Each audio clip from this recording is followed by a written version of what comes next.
الحمد لله نحمده ونستعينه ونستغفره ونؤمن به ونتوكل عليه ونعوذ بالله من شرور أنفسنا ومن سيئات أعمالنا من يهد الله فلا مضل له ومن يضلله فلا هادي له ونشهد أن لا إله إلا الله وحده لا شريك له ونشهد أن سيدنا ونبينا ومولانا محمدا عبده ورسوله أرسله بالحق بشيرا ونذيرا وداعيا إلى الله بإذنه وسراجا منيرا وصلى الله تعالى عليه وعلى آله وأصحابه وبارك وسلم تسليما كثيرا كثيرا أما بعد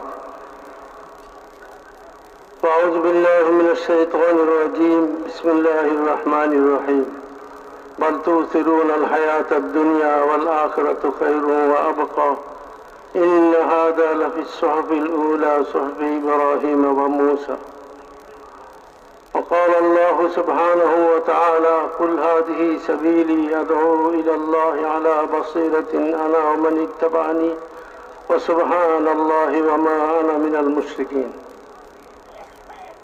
وقال رسول الله صلى الله عليه وسلم القيس من دان نفسه وعمل لما بعد الموت والعاجز من أتبع نفسه هواها وتمنى على الله وقال عليه الصلاة والسلام بلغوا عني ولو آية أو كما قال عليه الصلاة والسلام صدق الله مولانا العظيم وصدق رسوله النبي الكريم ونحن على ذلك من الشاهدين والشاكرين الحمد لله رب العالمين मोहतरम दोस्त बुजुर्ग আল্লাহ তাআলা আমাদের এখানে জমা হওয়াকে কবুল করেন এবং আল্লাহ পাক আমাদের এই জমা হওয়াকে আমাদের জন্য পুরো আলমের ইনসানের জন্য হেদায়েতের জরিয়া বানায় দেন। আমরা এক বহুত বড় মেহনতের সম্পর্কের কারণে এখানে জমা হয়েছি। ওই মেহনতটা হলো দাওয়াতির আল্লাহর মেহনত, যেটাকে আমরা নবীওয়ালা মেহনত বলি, যে মেহনত দিয়ে আল্লাহ তাআলা সমস্ত নবীদেরকে যুগে যুগে মানুষের হেদায়েতের জন্য পাঠিয়েছেন। প্রত্যেক যুগে নবী এই মেহনতকে নিয়ে আসতেন। এটা এমন একটা মেহনত যে মেহনত হলো হেদায়েতের আসবাব, দাওয়াত হেদায়েতের ইয়াকিনী এবং নিশ্চিত আসবাব। আল্লাহ তাআলা প্রত্যেক যুগের মানুষের হেদায়েতের জন্য নবীদেরকে দাওয়াতের মেহনত দিয়ে পাঠালেন। কি অর্থ এটা? এমন প্রথম যাকে মানুষ হিসাবে আল্লাহ তাআলা দুনিয়াতে পাঠালেন তাকে নবী হিসাবেও পাঠালেন। यानी হেদায়েতের মেহনতের হেদায়েতের জন্য নবীওয়ালা মেহনতের অস্তিত্ব জরুরি। নবীওয়ালা মেহনতের অস্তিত্ব যদি না থাকে, নবীওয়ালা মেহনতের শেকল যদি মেহনত যদি না থাকে, তাহলে হেদায়েত আসবে না, গোমরাহিতে দুনিয়া ভরে যাবে। ঈসা আলাইহিস সালামের পরে 600 বছর দাওয়াতের মেহনত ছিল না, দাওয়াতের উমুমি মেহনত ছিল না। ঈসা আলাইহিস সালাম দীর্ঘদিন পর্যন্ত যাদের উপর মেহনত করছিলেন, যাদেরকে তৌহিদের উপরে ঈমানের উপরে ছেড়ে তিনি চলে গেলেন, আল্লাহ তাআলা ওনাকে আসমানে উঠিয়ে নিলেন। এরপরে 600 বছর পর্যন্ত দাওয়াতের মেহনত ছিল না। তো এই সময়ের মধ্যে সমস্ত মানব জাতি গোমরাহির অন্ধকারের মধ্যে ডুবে গেল দাওয়াত না থাকার কারণে। আল্লাহ তাআলা হুজুর সাল্লাল্লাহু আলাইহি ওয়াসাল্লামকে ওই অন্ধকার যুগে দাওয়াতের মেহনত দিয়ে পাঠালেন। তিনি মক্কাতে মেহনত শুরু করলেন। মক্কা ও মদিনা মিলিয়ে 23 বছর তিনি মেহনত করছেন। এই 23 বছরের মেহনতের ফল সাহাবায়ে কেরামদের ওজুদ, অস্তিত্ব, ঈমান ওয়ালাদের এক মজমুয়া, একটা মাজমা, একটা সমষ্টি তৈরি হলো এবং ওই জাহালতের অন্ধকার খতম হয়ে গেল। হেদায়েতের আলো, হেদায়েতের নূর ছড়াইল।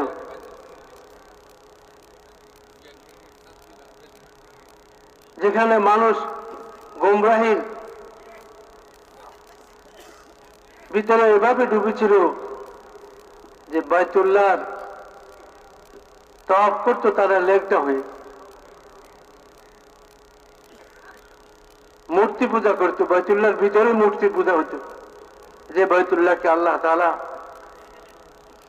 তার ঘর হিসাবে বলছেন, এটা আমার ঘর, আল্লাহর ঘর। আল্লাহ তাআলা ইব্রাহিম আলাইহিস সালামকে দিয়ে এই ঘরকে পুনর্নির্মিত করেছেন।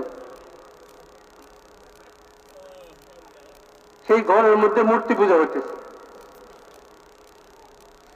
মক্কা মদিনার ঘরে ঘরে শিরক, কুফর, অন্ধকার ছড়াইছিল। রাসূলুল্লাহ সাল্লাল্লাহু আলাইহি ওয়াসাল্লাম মেহনত শুরু করলেন, দাওয়াতের মেহনত একা একই শুরু করলেন। আল্লাহ তাআলা হুকুম দিলেন, ফাসদা বিমা তুমার ওয়া আরিদ আনিল জাহিলিন, যে আপনি প্রকাশ্যে দাওয়াত দেওয়া শুরু করেন, জাহিলদের পরোয়া করবেন না।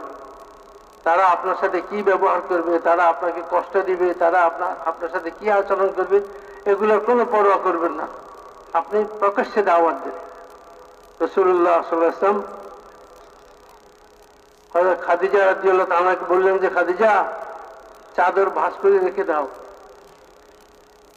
আমার চাদর ভাঁজ করে রেখে দাও।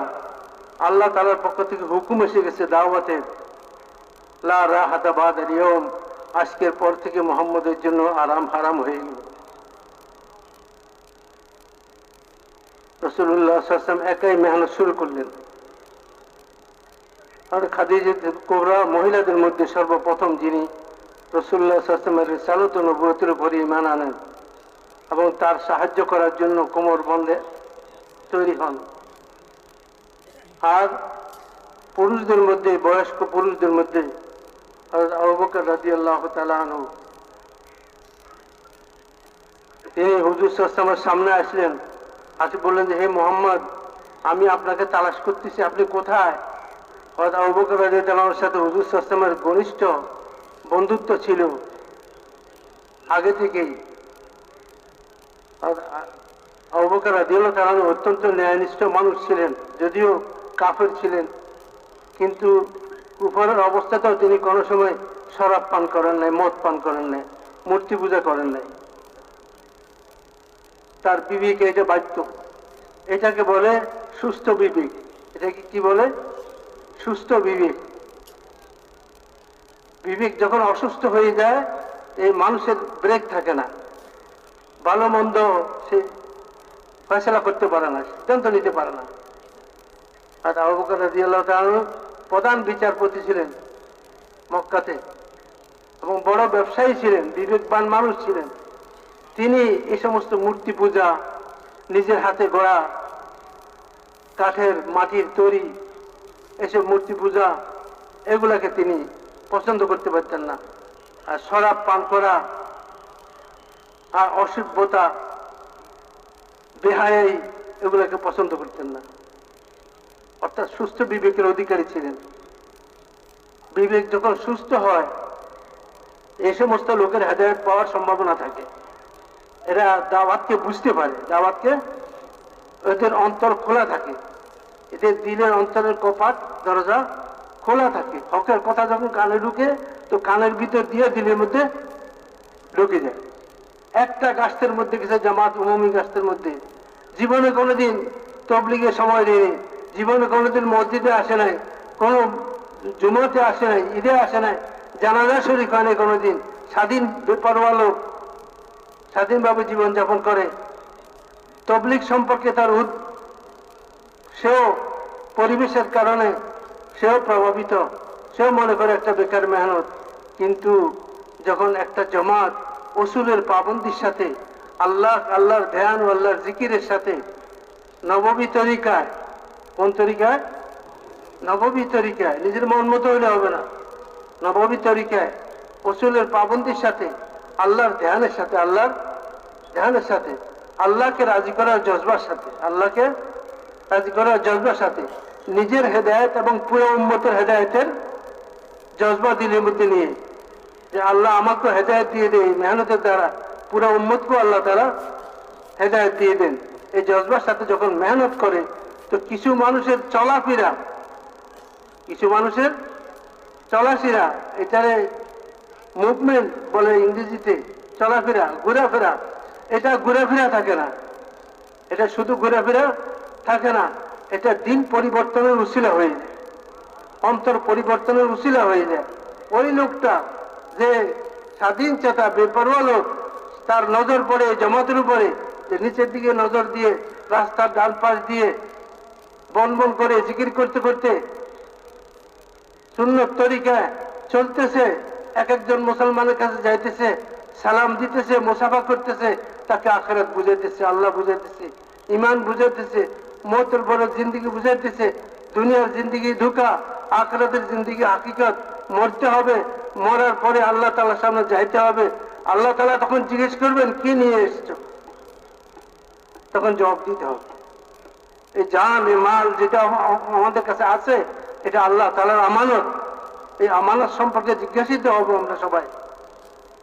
ভাই, এই জন্য মৌতের আগে আগে, মৌতের পরে জিন্দগির জন্য কি করতে হবে? তৈরি নিতে হবে। এই জন্য এই মেহনত,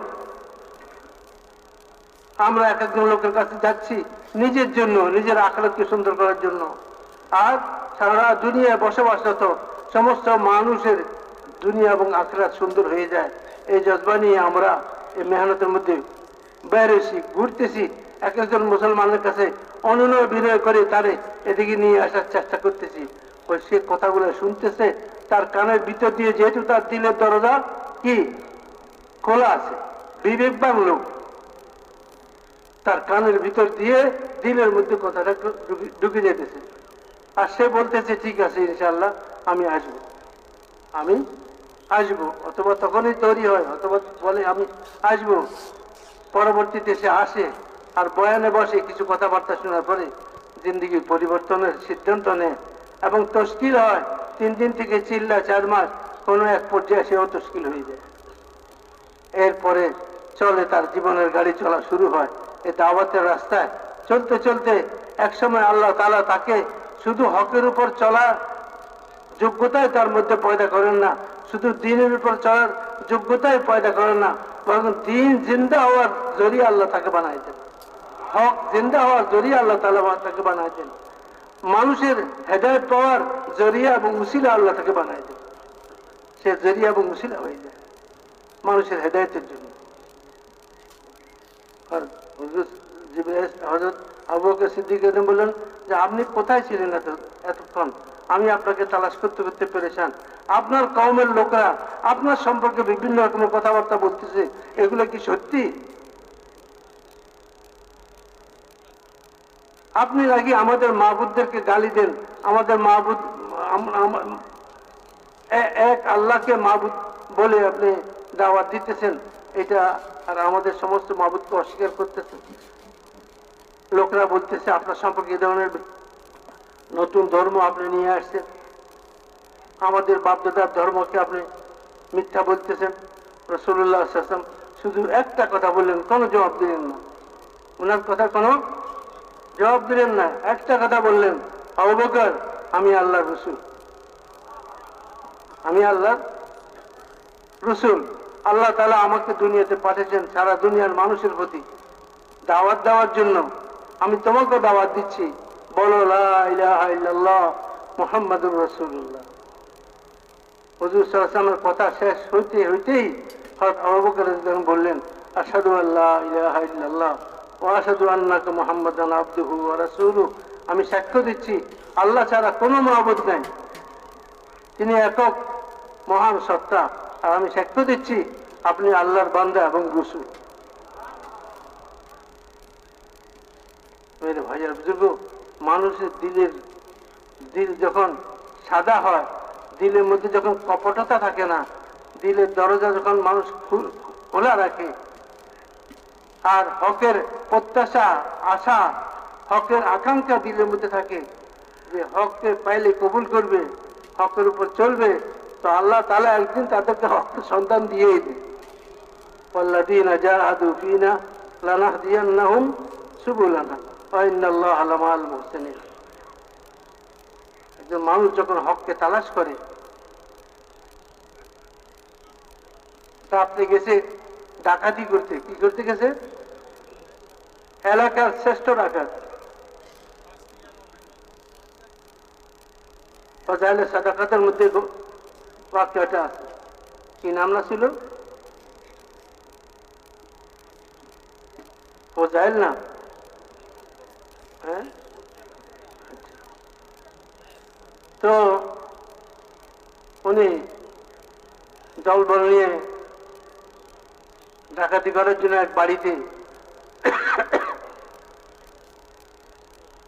হানা দিছে, উদ্দেশ্য লুট করবে, লুটপাট করবে। মধ্যরাত্রি, গভীর রাত্রি, সাথীরা এক জায়গায় অপেক্ষা করতেছে, উনি ওই ঘরে সিঁড়ি দিয়ে উঠতেছে। এমন সময় ঘরের ভিতর থেকে আওয়াজ আসতেছে, ইমানদারদের কি এখনো তওবা করার সময় হয় নাই? যে তারা আল্লাহর ভয়ে তাদের অন্তর প্রকম্পিত হবে, আল্লাহর ভয়ে তাদের অন্তরে খুশু পয়দা হবে, আল্লাহর ভীতি পয়দা হবে। সেই সময় কি এখনো ইমানদারদের জন্য আসে নাই? তো উনি ওনার কানে যখন এই আওয়াজ গেছে, এই আওয়াজ কান দিয়ে সোজা কোথায় চলে গেছে? দিনের মধ্যে চলে গেছে। আর তিনি সেখানে চিৎকার দিয়ে বলতেছেন, হ্যাঁ হ্যাঁ এসে গেছে, সে সময় এসে গেছে, এসে গেছে। উনি বুঝতেছেন যে এই কথা আমাকেই বলা হতেছে, এই কথা আমাকেই বলা হতেছে। ওখানে তো গড়ে তাহাজ্জুদের মধ্যে কোনো আল্লাহর বান্দা কোরআন তেলাওয়াত করতেছিল, কোন আল্লাহর বান্দা কোরআন তেলাওয়াত করতেছিল। আর আল্লাহ তাআলা এই আওয়াজকে তার কানে পৌঁছে দিছে। দিলের মধ্যে হকের তলব ছিল, হকের তলব ছিল, সুস্থ দিলের অধিকারী ছিল, সুস্থ বিবেক ছিল। তো আল্লাহ তাআলা তাকে হেদায়েত দিয়ে দিলেন। হেদায়েত তওবা করে সমস্ত সাথীদেরকে নিয়ে তওবা করে জিন্দেগি পরিবর্তন করলেন এবং যুগের শ্রেষ্ঠ ওলিদের মধ্যে শামিল হয়ে গেলেন। মেরে ভাই আর বুজুর্গ, আল্লাহ তাআলা আমাদেরকে এখানে নিয়ে আসছেন এবং দাওয়াতওয়ালা কাজের সাথে আল্লাহ আমাদেরকে সম্পর্ক নসিব করছেন। এটা আল্লাহ তাআলার বহুত বড় মেহেরবানি। এই নিয়ামতের কদর করা দরকার। এই নিয়ামতের কদর হলো এই মেহনতকে উসুলের পাবন্দির সাথে মেহনতের হক আদায় করে এই মেহনতকে করা। এই মেহনতের তাকাদাগুলাকে নিজের জান মাল বেকিমত করে এই মেহনতের তাকাদাগুলোকে পুরা করার জন্য কোশিশ করা, চেষ্টা করা। হালাত থেকে মুতাআসসির না হওয়া, অবস্থা থেকে মুতাআসসির না হওয়া। হালাত যেরকমই হোক, তাকাদা যখন সামনে আসে তো আমি ওই তাকাদাকে পুরা করার জন্য নিজেকে পেশ করব। আল্লাহ হালাতকেও ঠিক করে দিবেন, আল্লাহ তাআলা হালাতকে ঠিক করে দিবেন। হালাতকে ঠিক করানোওয়ালা কে? আল্লাহ। আর হালাত ঠিক হবে আমলের দ্বারা। কোরবানি, মেহনত, মুজাহাদা, এগুলোর দ্বারা হালাতকে আল্লাহ তাআলা ঠিক করে দিবেন।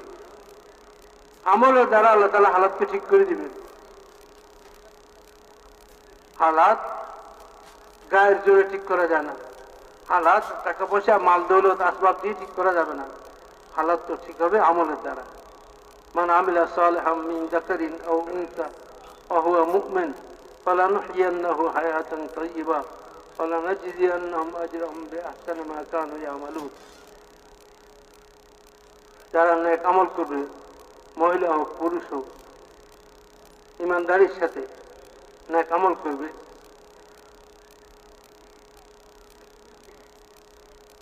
আল্লাহ তাআলা বলেন ফালানুহয়িন্নাহু হায়াতান তাইয়্যিবা, আমি তাদেরকে অবশ্যই অবশ্যই পবিত্র হায়াত হায়াতে তৈয়বা নসিব করবে, হায়াতে তৈয়বা দান করবে।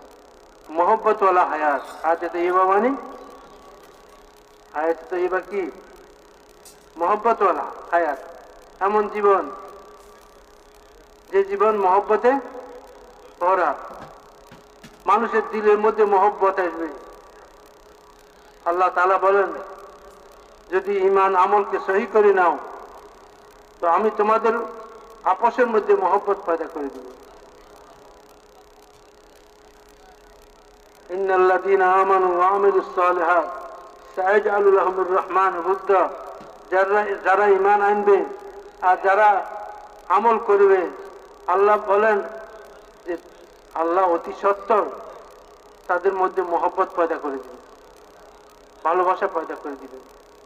আর সারা দুনিয়া মহব্বতের কাঙ্গাল, কিন্তু মহব্বত তো বাজারে কিনতে পাওয়া যায় না, ভালোবাসা বাজারে কিনতে পাওয়া যায় না। আল্লাহ তাআলা বলেন, ভালোবাসা মহব্বত তো আমি তোমাদেরকে দিব যদি তোমরা ঈমান আমলওয়ালা হও, তোমাদের ঈমান সুন্দর হয়, তোমাদের আমল সুন্দর হয়ে যায়, তো আল্লাহ বলেন আমি তোমাদের মধ্যে পরস্পর মহব্বত পয়দা করে দিব।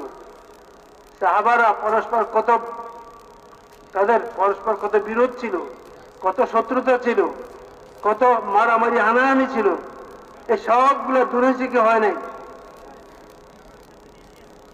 ওয়াজকুরু নি'মাতাল্লাহ ইয কুনতুম আ'দাআন ফাআল্লাফা বাইনা কুলুবিকুম ফাআসবাহতুম বিনি'মাতিহি ইখওয়ানা ওয়া কুনতুম আলা শাফা হুফরাতিন মিনান নার ফাআনকাযাকুম মিনহা। আল্লাহ তাআলা বলেন যে তোমরা ওই সময়টাকে স্মরণ করো, ইয কুনতুম আ'দাআন, যখন তোমরা পরস্পর শত্রু ছিলা, একে অন্যের রক্ত পিপাসু ছিলা, একে অন্যের ইজ্জত নিয়ে টানাটানি করতা, যখন তোমরা সাধারণ সাধারণ বিষয় কেন্দ্র করি শত শত বছর যুদ্ধের মধ্যে কাটাইতা, পরস্পর গোষ্ঠীগত যুদ্ধ, বংশগত যুদ্ধের মধ্যে যুগ যুগ কাটাইতা, সাধারণ বিষয় নিয়ে, কার উঠে আগে পানি খেছে, কার উঠে পরে পানি খেছে, কার উঠের কুঁচ লাইগা, কার গাছের পাখির বাসা ভাঙিয়ে গেছে, কেন তার উঠের কুঁচ দিয়া আমার পাখির বাসা ভাঙলো, এই জন্য জিন্দা উঠের কুঁচটাকে তরবারি দিয়ে কাটে দিছে। আর ওই উটটা যখন রক্তাক্ত অবস্থায় তার মালিকের বাড়িতে গেছে, মালিক বলে আমার উটকে কে এরকম আহত করলো, খবর নিয়ে তারপর শুরু হলো যুদ্ধ। উপর দিকে বলছে যে 120 বছর পর্যন্ত যুদ্ধ করছে। মরার সময় একে অন্যকে ওসিয়ত করে যেত আল্লাহদেরকে বদলা নিও, এত যে হালত ছিল। আল্লাহ তাআলা বলেন, ওয়াজকুরু নি'মাতাল্লাহ ইয কুনতুম আ'দাআন, আল্লাহর ওই নিয়ামতকে স্মরণ করো যখন তোমরা পরস্পর এরকম শত্রু ছিলা। ফাআল্লাফা বাইনা কুলুবিকুম, আল্লাহ তোমাদের আপসের মধ্যে তোমাদের অন্তরকে জুড়ে দিলেন। ফাআসবাহতুম বিনি'মাতিহি ইখওয়ানা, দ্বীন ইসলামের বরকতে, ঈমানের বরকতে তোমরা পরস্পর ভাই ভাই হয়ে গেলা। ফাআসবাহতুম বিনি'মাতিহি ইখওয়ানা, আল্লাহর নিয়ামত ইসলাম, আল্লাহর নিয়ামত ঈমান, ঈমান আল্লাহ তাআলার নিয়ামত, ইসলাম আল্লাহ তাআলার নিয়ামত, হেদায়েত আল্লাহ তাআলার নিয়ামত।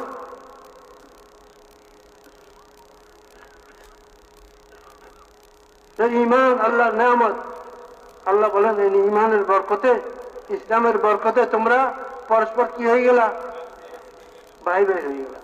ওয়া কুনতুম আলা শাফা হুফরাতিন মিনান নার, আর তোমরা গুনাহ করতে করতে, নাফরমানি করতে করতে, আল্লাহর হুকুম নষ্ট করতে করতে, খায়সাতের উপর চলতে চলতে, বাতিলের ইত্তেবা করতে করতে তোমরা জাহান্নামের কিনারে পৌঁছে গেছিলা, জাহান্নামের কিনারে পৌঁছে গেছিলা। ফাআনকাযাকুম মিনহা, আল্লাহ তাআলা মেহেরবানি করে তোমাদেরকে একবার জাহান্নামে পড়ে যাইতেছিলা এরকম অবস্থা থেকে উঠাই নিয়ে আসে। রাসূলুল্লাহ সাল্লাল্লাহু আলাইহি ওয়াসাল্লাম ফরমান, তোমরা জাহান্নামের দিকে প্রতিযোগিতামূলক ভাবে দূরে যাইতেছিলা, প্রতিযোগিতামূলক দূরে যাইতেছিলা। যেমন কেউ কোথাও যদি আগুন জ্বালায় তো পতঙ্গ আছে না, ছোট ছোট পতঙ্গ, পোকা, মোমবাতি জ্বালালে মোমবাতির উড়ি উড়ি পড়ে, ঠাস ঠাস করে আওয়াজ আর পড়ে যায়। আর দেখছেন না আপনারা পতঙ্গ? বলে কেউ পতঙ্গ জ্বালালে, আগুন জ্বালালে পতঙ্গগুলো যেরকম তার মধ্যে আগুনের আসক্ত হইয়া ঝাঁপাই পড়ে আগুনের উপরে জ্বলে যায়। আল্লাহ তাআলা জাহান্নামের আগুনকে প্রজ্বলিত করছেন, আর তোমরা খায়সাতের উপর চলে চলে ওই আগুনের মধ্যে ঝাঁপাইয়া ঝাঁপাইয়া পড়তেছ, প্রতি ঝুঁকুতলা পড়তেছ। হুজুর সাল্লাল্লাহু ফরমান, আমি তোমাদের কোমর ধরে ধরে টানতেছি যাতে না পড়ো। আমি তোমাদের কোমর ধরে ধরে টানতেছি যাতে তোমরা না পড়ো। ভাই, এই মেহনতের দ্বারা দরদ দিলের মধ্যে পয়দা করতে হবে।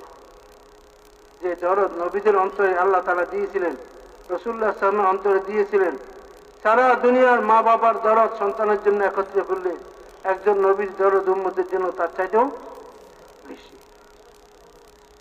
দায়ী তো ওই যার অন্তরে উম্মতের দরদ আছে, উম্মতের বেদিনী দেখা, উম্মতের বেহায়াই দেখা, উম্মতের সীমালঙ্ঘন দেখা, উম্মতের গুনাহ মাসিয়ত কে দেখা সমালোচনা করে না, সমালোচনা করে না, বরং ব্যথিত হয়। আর ব্যথিত অন্তরে চিন্তা করতে থাকে কিভাবে কিভাবে নাফরমানি এই মাসিয়তকে মিটানো যাবে। মৌলানা ইলিয়াস রহমাতুল্লাহ বলতেন, কুতুব হইতে চাও কুতুব, যদি কুতুব হইতে চাও তো আমার কাছে নিয়ম আছে, সহজ তরিকা আছে। সেটা হলো যে চিন্তা করো সারা পৃথিবীতে কোথায় কোথায় আল্লাহর দিন মিটতেছে, আল্লাহর দিন মিটতেছে কোথায় কোথায়, চিন্তা করো। আর সাথে সাথে এটা ফিকির করো যে কিভাবে মেহনত করলে পরে যেখানে যেখানে দিন মিটতেছে, হেদায়েত মিটতেছে, আবার সেখানে দিন জিন্দা হইতে পারে, হেদায়েত জিন্দা হইতে পারে, এটা ফিকির করো। মশওয়ারা 2.5 ঘন্টার রোজানা মেহনত, রোজানার মশওয়ারা এটারই। রোজানার মশওয়ারা কিসের? মসজিদের ছাতা থেকে নিয়ে পৃথিবীর শেষ প্রান্ত পর্যন্ত বসনেওয়ালা ইনসান কিভাবে হেদায়েত পায়, এটাই মসজিদের মশওয়ারা। মসজিদের মশওয়ারার নাম এটা না যে কয়েকজন বসলাম, বসা করলাম যে কালকে তালিম কি করবে, বলে অমুক করবে, যে বস ঠিক আছে হয়ে গেল উঠে যাই, এটা না।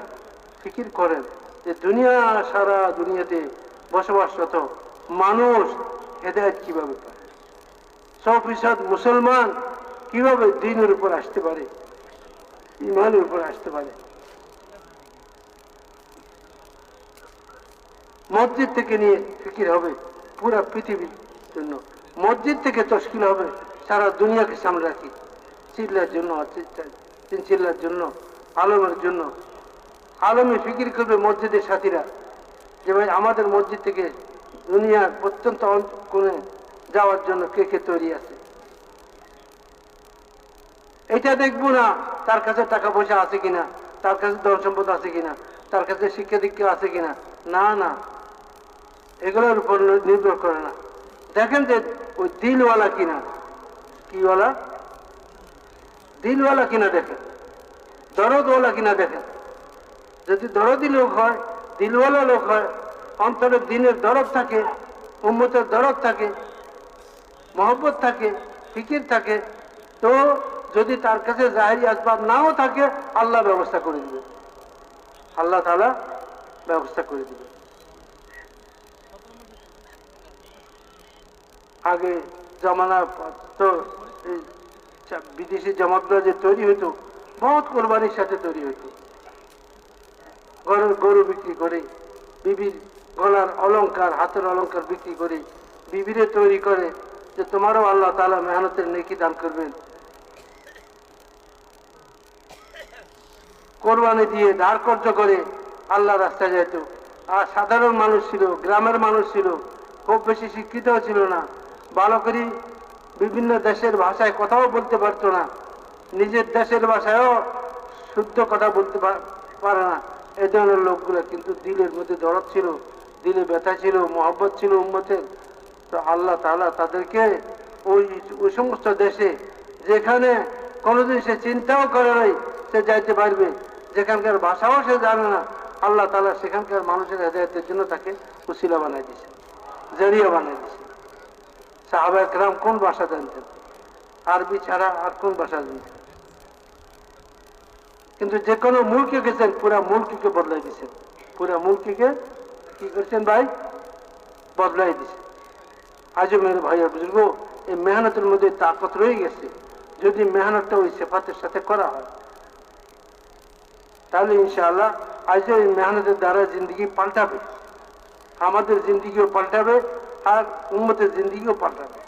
আল্লাহ তাআলা আমাদেরকে রসুলের পাবন্দির সাথে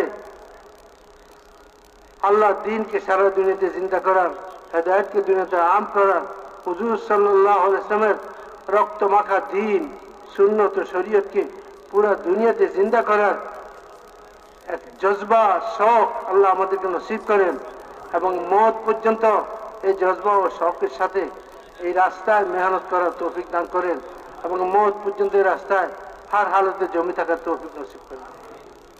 এই জন্য তৈরি আছি ভাই ইনশাআল্লাহ। আল্লাহ তাআলা সবাইকে তৌফিক দিন। মাগরিবের পরে আজকে আখেরি বয়ান হবে। সকলে আমরা ধ্যানের সাথে মুতাওয়াজ্জি হয়ে বয়ানকে শুনবো।